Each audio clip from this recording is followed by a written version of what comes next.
മൂകാംബികയ്ക്ക് പോയാലോ എന്ന് ഞാൻ ചോദിച്ചതും ഒട്ടും ആലോചിക്കാതെ ആ പോകാം എന്ന ഉണ്ണിയുടെ മറുപടിയും ഒരുമിച്ചായിരുന്നു. സത്യം പറഞ്ഞാൽ നിന്ന നിൽപ്പിലങ്ങ് ഇറങ്ങിയ യാത്ര. ചില യാത്രകൾ അങ്ങനെയാണ്. പണ്ടേ പറഞ്ഞു കേൾക്കാറുള്ളതാണ്, എത്ര നാൾ മുൻപേ പ്ലാൻ ചെയ്താലും മൂകാംബികയിൽ പോയി തൊഴണമെങ്കിൽ ദേവി വിചാരിക്കുന്ന സമയത്ത് മാത്രമേ അത് നടക്കൂ എന്ന്. നൂറ്റാണ്ടുകളുടെ പഴക്കമുള്ള ഈ പുണ്യഭൂമിക്ക് പറയാൻ ഒരുപാട് കഥകളുണ്ട്. തന്റെ കൂടെ വരണമെന്ന ശങ്കരാചാര്യരുടെ അഭ്യർത്ഥന ദേവി സ്വീകരിച്ചു. പക്ഷേ ഒരു നിബന്ധന മാത്രം, യാത്രയിൽ ഒരിക്കൽ പോലും തിരിഞ്ഞു നോക്കരുത്. സൗപർണികയുടെ തീരത്തെത്തിയപ്പോൾ ദേവിയുടെ പാദസരത്തിന്റെ ശബ്ദം കേൾക്കാതെ വന്നു. ശങ്കരാചാര്യർ തിരിഞ്ഞു നോക്കി. ആ നിമിഷം ദേവി അവിടെ കുടികൊണ്ടു എന്നാണ് ഐതിഹ്യം. മൂകാംബികയിൽ തൊഴുന്നതിന് കൃത്യമായ രീതിയുണ്ടെന്ന് അടുത്താണ് അറിഞ്ഞത്. ആദ്യം സൗപർണികയിൽ കുളിച്ച് ശുദ്ധി വരുത്തണം. അതിനുശേഷം സർവ്വവിഘ്നങ്ങളും നീക്കാൻ ക്ഷേത്രത്തിന് പുറത്തുള്ള ഗണപതിയെ തൊഴുത് അനുവാദം വാങ്ങണം. അതിനുശേഷമാണ് ദേവിയെ തൊഴേണ്ടത്.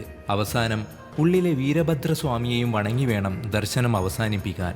അറിവിൻ്റെയും അക്ഷരത്തിൻ്റെയും അതിദേവത കുടികൊള്ളുന്ന കൊല്ലൂർ മൂകാംബിക ക്ഷേത്രം വെറുമൊരു പുണ്യസങ്കേതമല്ല, അത് പ്രകാശത്തിലേക്കുള്ള ഒരു വാതിലാണ്.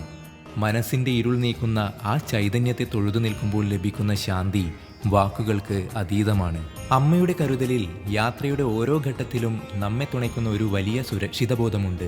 നാം ലോകത്തിൻ്റെ ഏത് കോണിലേക്ക് പോയാലും അമ്മയുടെ കാരുണ്യം നിറഞ്ഞ മിഴികൾ നമ്മെ കാത്തുരക്ഷിക്കുന്നുണ്ടെന്ന ഉറച്ച വിശ്വാസം. ഒന്നുറപ്പാണ്, അറിവ് തേടുന്നവർക്കും സമാധാനം ആഗ്രഹിക്കുന്നവർക്കും ഈ മൂകാംബിക ചൈതന്യം എന്നും ഒരു തണലായിരിക്കും. നമ്മുടെ ഉള്ളിലെ അജ്ഞതയുടെ ഇരുട്ടുമാറി അറിവിൻ്റെ വെളിച്ചം നിറയാൻ ആ ജഗദംബികയുടെ അനുഗ്രഹം നമ്മളോടൊപ്പം കൂടെയുണ്ടാകട്ടെ.